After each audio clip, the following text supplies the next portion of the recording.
तो दोस्तों, क्योंकि सास भी कभी बहू थी सीरियल के आज के एपिसोड की शुरुआत होती है करण से, जो पूरे परिवार के सामने बैठा होता है। वो कहता है कि जो अंजाम आज गौतम को मिला है वो होना ही था। उसके मुताबिक अंबा निवास वाली प्रॉपर्टी बा ने अपनी वसीयत में पार्थ के नाम की थी।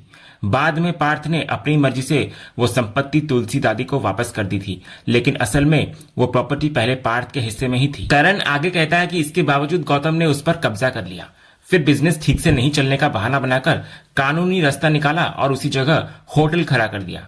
अब जो कुछ हो रहा है वो उसके अपने कर्मों का फल है। भगवान इंसान को उसके किए की सजा इसी जन्म में देते हैं और अब गौतम को भी अपने कर्मों का नतीजा भुगतना पड़ेगा।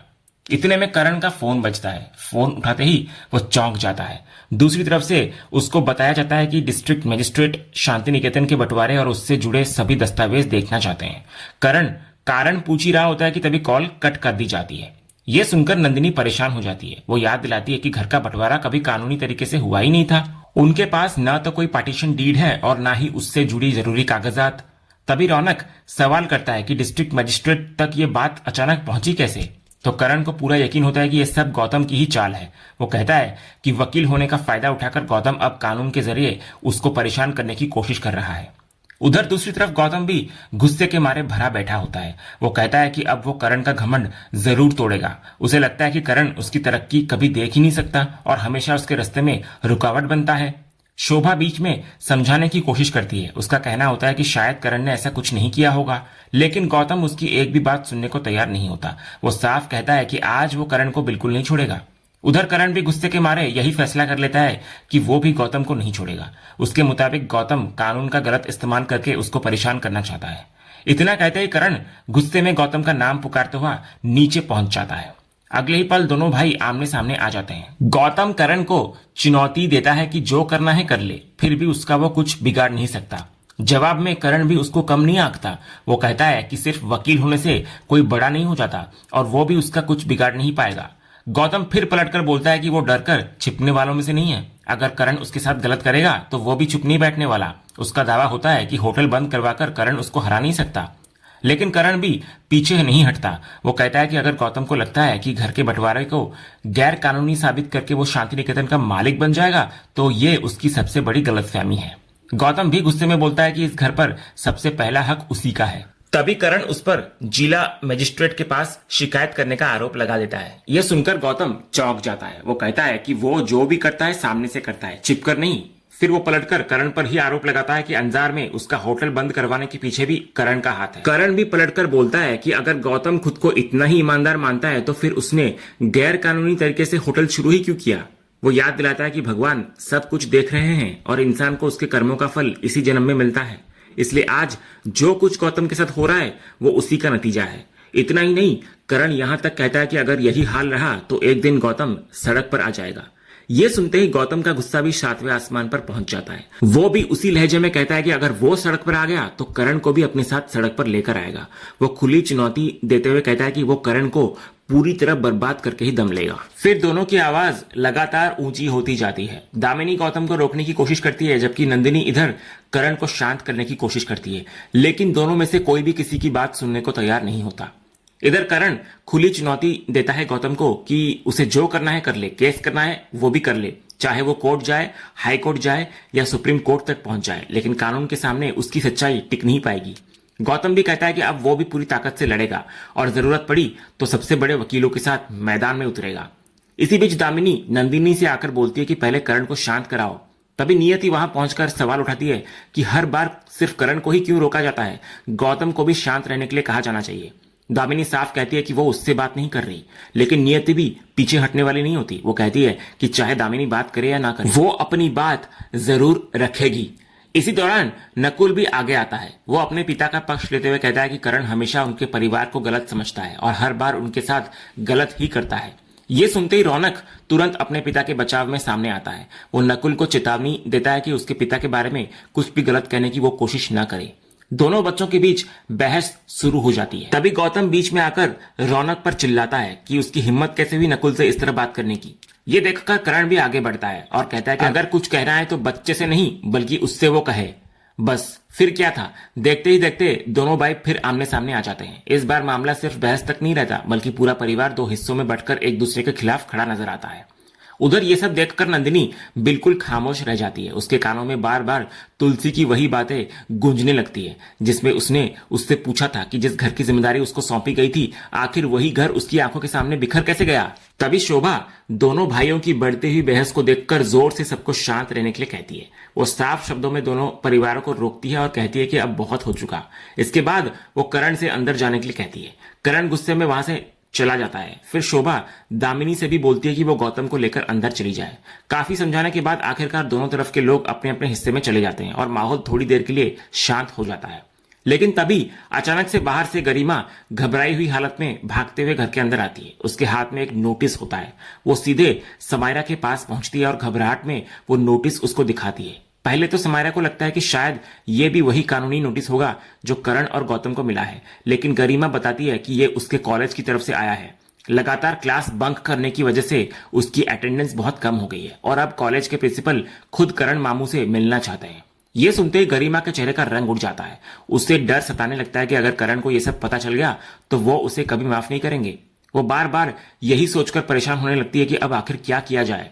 समायरा उसको समझाने की कोशिश करती है कि यह सिर्फ कॉलेज का मामला है, कोई अपराध नहीं हुआ है जो पुलिस यहां पर आ जाएगी, इसलिए इतनी घबराने की जरूरत नहीं है। लेकिन तभी किस्मत जैसे उनका मजाक उड़ाती है। अगले ही पल घर के बाहर पुलिस आकर रुकती है। पुलिस को देखकर समायरा और गरिमा दोनों एक दूसरे का चेहरा देखने लगती हैं। एक पल के लिए उनको लगता है कि कहीं ये सब उनके कारण तो नहीं हुआ। थोड़ी देर में इंस्पेक्टर घर के अंदर आते हैं और सबसे पहले करण विरानी और गौतम विरानी को बुलाने के लिए कहते हैं। तो समायरा और गरिमा तुरंत दोनों को बुलाने चली जाती हैं। कुछ ही पलों बाद करण और गौतम नीचे आ जाते हैं। इंस्पेक्टर कहते हैं कि इस घर को लेकर पहले से एक शिकायत दर्ज है और इस घर के मालिक ने किया है और उसी शिकायत के सिलसिले में वो यहाँ पर आए हैं। तभी करण आगे बढ़कर दावा करता है कि शांति निकेतन का असली मालिक वही है, इसलिए शिकायत उसकी तरफ से नहीं की गई। लेकिन गौतम तुरंत बीच में बोल पड़ता है और कहता है कि घर का मालिक वो है। इसके बाद दोनों भाइयों के बीच फिर से बहस शुरू हो जाती है। गौतम करण पर आरोप लगाता है कि वो मासूम बनने की कोशिश कर रहा है, जबकि असल में उसकी नजर पूरे घर पर है। दूसरी तरफ करण भी पलटकर बोलता है कि उसे घर पर कब्जा करने की जरूरत नहीं है, क्योंकि वो खुद को पहले से ही इस घर का मालिक मानता है। इसके बाद दोनों इंस्पेक्टर के सामने लगातार यही साबित करने लगते हैं कि असली मालिक वही है। कोई कहता है कि मालिक मैं हूं तो दूसरा तुरंत उसी बात को काटता है। कुछ देर तक यही बहस चलती रहती है और माहौल फिर से गर्मा जाता है। तभी अचानक मुख्य दरवाजे की तरफ से एक तेज आवाज सुनाई देती है। वो आवाज होती है तुलसी विरानी की। वो पूरे आत्मविश्वास के साथ कहती है कि इस घर की असली मालकिन वो है। तुलसी को सामने देखकर पूरा परिवार स्तब्ध रह जाता है। गौतम, दामिनी, गायत्री और शोभा की आंखों में खुशी और राहत साफ दिखाई देती है। वहीं दूसरी ओर करण का चेहरा गुस्से के मारे भर जाता है। इसके बाद तुलसी पूरे अधिकार के साथ घर के अंदर कदम रखती है और सबके सामने अपना परिचय देते हुए साफ करती है कि वो मिहिर विरानी की पत्नी है और शांति निकेतन उसका अपना घर है। अंदर आने के बाद वो जानबूझकर महाराज जी से पूछती है कि एक ही आंगन में दो तुलसी के पौधे क्यों रखे गए हैं। फिर वो निर्देश देती है कि नया पौधा छत पर रख दिया जाए, क्योंकि इस आंगन में हमेशा केवल एक ही तुलसी का पौधा रहेगा। महाराज जी तुरंत उनकी बात मान लेते हैं और पौधा हटाने के लिए आगे बढ़ते हैं, लेकिन तभी करण उनको रोकता है। वो साफ कहता है कि उस पौधे को कोई हाथ नहीं लगाएगा, क्योंकि वो उनके हिस्से का पौधा है। करण की ये बात सुनकर तुलसी उसकी तरफ मुड़ती है और बेहद शांत लेकिन मजबूत आवाज में पूछती है कि आखिर ये तुम्हारा हिस्सा है कहाँ? जब घर एक है, छत एक है, आंगन एक है और मंदिर भी एक ही है, तो फिर ये अलग अलग हिस्सों की बात कहां से आ गई? इसके बाद तुलसी सीधा करण को याद दिलाती है कि जब इस घर का बंटवारा किया गया था तब ना तो उससे कोई राय ली गई और ना ही उसकी अनुमति, इसलिए उसकी नजर में यह पूरा बंटवारा कानूनी रूप से भी सही नहीं है। अंत में तुलसी दोबारा महाराज जी को वही आदेश देती है कि आंगन में सिर्फ एक ही तुलसी का पौधा रहेगा और दूसरा पौधा ऊपर रख दिया जाए। तो महाराज जी इस बार बिना रुके आगे बढ़ जाते हैं, जबकि करण गुस्से से बस तुलसी को देखता रह जाता है। इसके बाद गौतम मुस्कुराते हुए अपनी माँ के पास आता है। इतने सालों बाद उनको सामने देखकर उसकी खुशी साफ दिखाई देती हुई नजर आती है। वो तुलसी की बात का समर्थन करता है, उनके चरण छूकर आशीर्वाद लेता है और फिर करण की तरफ इशारा करते हुए कहता है कि घर की आज की सारी परेशानियों की जड़ वही है। उसके मुताबिक रोज रोज के झगड़े, बंटवारा और घर का बिगड़ा माहौल सब कुछ करण की वजह से हुआ है। इसका कुछ तो करना पड़ेगा। लेकिन अगले ही पल ऐसा होता है जिसकी किसी ने उम्मीद नहीं की होती। तुलसी बिना एक पल गवाए गौतम के गाल पर जोरदार थप्पड़ जड़ देती है। पूरा परिवार हैरानी से उसकी तरफ देखता है। गौतम भी खुद हैरान हो जाता है। इसके बाद तुलसी साफ बोलती है कि यह थप्पड़ किसी और बात के लिए नहीं, बल्कि अंबा निवास जैसी पवित्र जगह को होटल और शराब के कारोबार में बदल देने के लिए है। वो गौतम को याद दिलाती है कि एक वकील होने के नाते उसे हर दस्तावेज की अहमियत पता होनी चाहिए थी। फिर भी उसने बा की आखिरी इच्छा को नजरअंदाज कर दिया। बा चाहती थी कि वहां गरीब लड़कियों की पढ़ाई हो, महिलाओं को रोजगार मिले, लेकिन उसने उसी जगह को होटल में बदल दिया।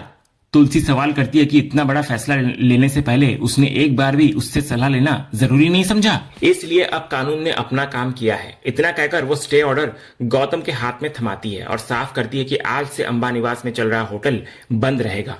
इसके बाद तुलसी करण की तरफ देखकर कहती है, और हाँ, नोटिस तो आपकी तरफ भी आया है करण जी, नहीं पता क्या? इतना कहकर तुलसी गरिमा के पास आती है और पूछती है, क्यों मैडम, प्रिंसिपल ने नोटिस नहीं भेजा क्या? तुमने बताया नहीं किसी को?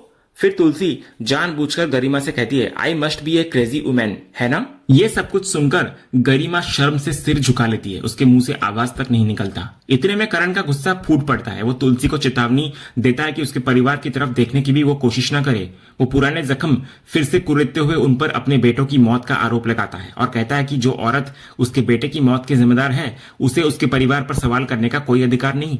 करण की ये बात सुनते ही गौतम बीच में आता है। वो करण को अपनी जुबान संभालकर बात करने की नसीहत देता है और याद दिलाता है कि सामने उनकी मां खड़ी है। लेकिन करण कहता है कि वो गौतम की मां हो सकती है, लेकिन उसकी नहीं। उसके लिए जिस औरत की वजह से उसका बेटा चला गया, वो कभी मां नहीं हो सकती। गौतम इधर समझाने की कोशिश करता है कि तुलसी अपने किए की सजा भुगत चुकी है। वो पूरे 10 साल जेल में रहकर आई है, लेकिन करण का दर्द अब भी कम नहीं हुआ। वो कहता है कि 10 साल जेल काट लेने से उसके दोनों बेटे वापस नहीं आ जाएंगे, इसलिए वो उस औरत को इस घर में रहने नहीं देगा। ये सुनकर गौतम भी पीछे नहीं हटता। वो साफ कहता है कि जब तक वो जिंदा है, कोई भी तुलसी को इस घर से बाहर नहीं निकाल सकता। इसके बाद दोनों भाइयों के बीच फिर से तीखी बहस शुरू हो जाती है। बात आरोपों से निकलकर खुली धमकियों तक पहुंच जाती है और माहौल एक बार फिर पूरी तरह बेकाबू होता हुआ नजर आता है।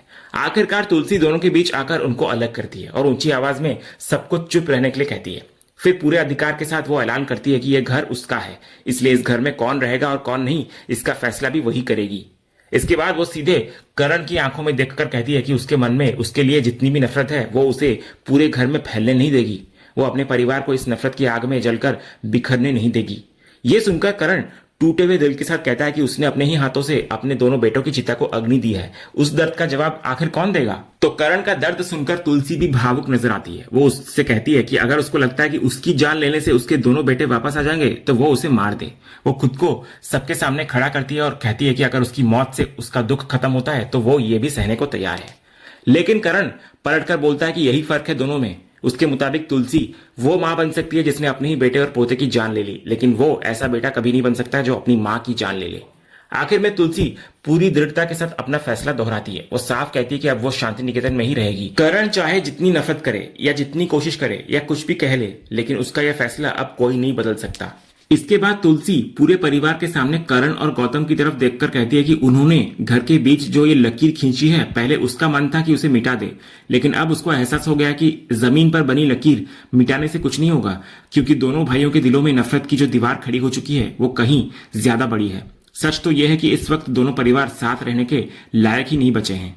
तुलसी आगे कहती है कि जिस दिन दोनों के दिलों की दुनिया खत्म हो जाएंगी और फिर से एक परिवार बनने की समझ आ जाएगी, उस दिन वो अपने हाथों से ये लकीर भी मिटा देगी। लेकिन तब तक ये लकीर भी यहीं पर रहेगी और वो खुद भी इसी घर में रहेगी। इसके बाद तुलसी इंस्पेक्टर का धन्यवाद करती है और कहती है कि आगे की सारी कानूनी औपचारिकताएं उसके वकील पूरी कर लेंगे। अगर आगे जरूरत पड़ी तो वो फिर से उनकी मदद जरूर लेगी। साथ ही वो इंस्पेक्टर से कहती है कि उन्होंने खुद देख लिया होगा कि उनके दोनों बेटे के अंदर कितना गुस्सा भरा हुआ है। इसके बाद पुलिस वहां से चली जाती है। फिर पुलिस के जाने के बाद गायत्री के पास तुलसी आती है। तभी गायत्री तुलसी को कहती है कि घर की हालत देखकर इतने सालों तक उसको मजबूरी में इस घर की चाबियां संभालनी पड़ी, लेकिन अब जब तुलसी वापस लौट आई है तो यह जिम्मेदारी भी उसे ही संभालनी चाहिए। इतना बोलकर वो शांति निकेतन की चाबियां तुलसी के हाथ में सौंप देती है। चाबियां लेने के बाद तुलसी एक बार फिर करण और गौतम के सामने जाकर खड़ी हो जाती है। वो पूरे अधिकार के साथ कहती है कि घर उसका है, मर्जी उसकी है, इसलिए फैसले भी वही करेगी। फिर पूरे परिवार को सुनाते हुए कहती है कि अब से सब लोग उसकी बात मानेंगे और उसी के अनुसार चलेंगे। इतना कहने के बाद वो अपने दोनों बेटों की तरफ देखती है और सख्त लहजे में पूछती है कि बात सबको अच्छी तरह समझ में आ गई या नहीं। इसके बाद इतना कहकर वो अंदर चली जाती है। दूसरी तरफ तुलसी बापूजी और सविता की तस्वीरों के सामने जाकर खड़ी हो जाती है। हाथ जोड़कर वो मन ही मन बोलती है कि एक तूफान ने पूरे परिवार को बिखेर दिया। जिस घर को कभी उनके आशीर्वाद ने जोड़े रखा था, आज वही घर टूट चुका है, लेकिन अब वो वापस लौट आई है और फिर से इस घर की जिम्मेदारी उठाएगी।